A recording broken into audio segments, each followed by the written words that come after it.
Alright, started last night when I tried to drain the water out of my fuel filter. Lesson learned there. I started it up right after that, and it ran fine for like 15 seconds, and I shut it off and went to bed.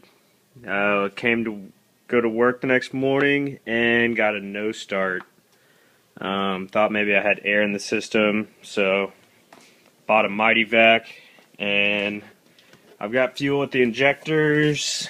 It's in the filter. It's coming through the injection pump, but this is the exact same way it's been starting every time since this morning. So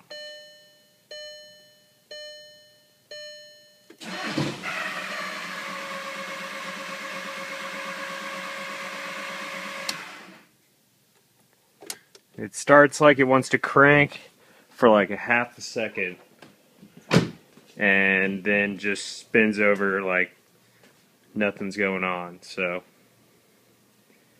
I wish somebody could tell me what it was. So I sure am stumped.